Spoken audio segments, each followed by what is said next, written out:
Bagi video kali ini, kita akan lihat mengenai penyakit buah pinggang, iaitu tanda-tanda dan juga gejala yang dialami jika buah pinggang itu rosak. Anda bersama saya Dr. Ikram, jom kita saksikan.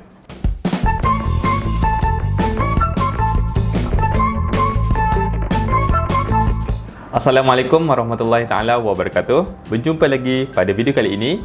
Sebelum pergi kepada buah pinggang rosak, ada eloknya saya bagi tahu dan cerita sedikit mengenai buah pinggang itu sendiri. Kita ada sepasang buah pinggang di dalam badan, iaitu kiri dan kanan.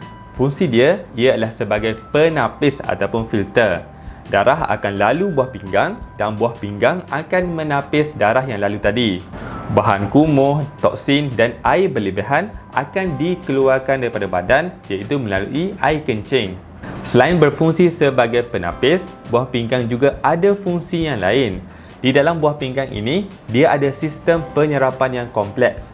Jadi sistem ini dia akan kontrol garam yang keluar dan masuk dalam badan dan elektrolit di dalam badan kita. Selain itu, buah pinggang juga bertindak untuk hasilkan beberapa jenis hormon. Hormon erythropoietin, iaitu hormon yang penting untuk penghasilan darah merah. Antara fungsi buah pinggang yang lain ialah dia akan tukarkan vitamin D kepada bentuk aktif untuk digunakan oleh badan kita. Jadi, apakah penyebab kenapa buah pinggang itu boleh rosak? Kebiasaannya, ada dua penyakit utama yang menyebabkan buah pinggang itu rosak. Yang pertamanya iaitu darah tinggi dan juga kencing manis. Untuk kes darah tinggi ini, bila tekanan darah tinggi ini tidak terkawal untuk buat jangka masa yang panjang, ia akan membebankan salur darah di bahagian buah pinggang dan ia akan menyebabkan fungsi buah pinggang itu akan menurun.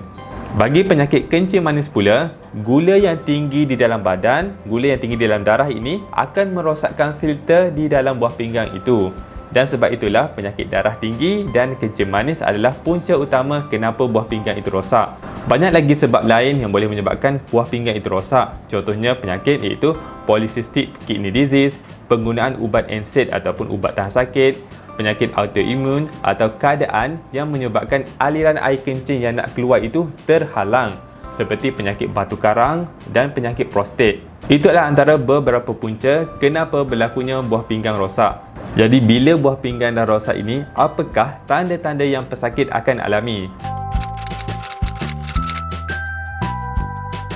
Biasanya di peringkat awal tiada simptom untuk buah pinggang ini. Biasanya penyakit chronic kidney disease akan dapat diketahui melalui ujian air kencing ataupun ujian darah sahaja tanpa menunjukkan simptom di awal stage kerosakan. Tapi bila dah advance, bila kerosakan itu dah advance, ada beberapa simptom yang pesakit akan alami. Yang pertamanya iaitu gejala letih dan lesu.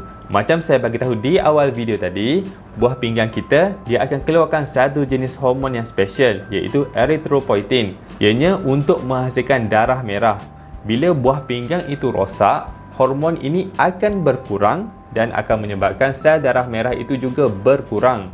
Bila darah merah ini berkurang, jadi kuranglah oksigen dan nutrien yang akan sampai kepada sel-sel badan.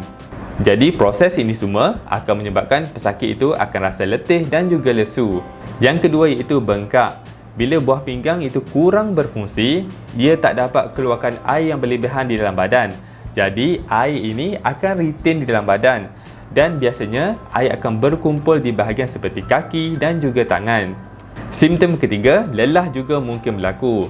Bila air berlebihan di dalam badan ini, ianya mungkin juga berkumpul di bahagian paru-paru dan akan menyebabkan proses pertukaran oksigen dan karbon dioksida akan menjadi sukar. Jadi, lelah akan berlaku. Yang keempat, mungkin adanya masalah dengan urin ataupun air kencing. Mungkin di dalam urin itu akan detect adanya darah kerana filter dah rosak. Jadi, ia akan benarkan sel-sel yang besar seperti darah merah akan melalui buah pinggang. Dan kita boleh detect darah dalam air kencing tadi. Dan untuk masalah urin ini juga, lama-kelamaan, air kencing pesakit akan berkurang disebabkan fungsi buah pinggang juga dah berkurang. Ada beberapa lagi simptom yang lain.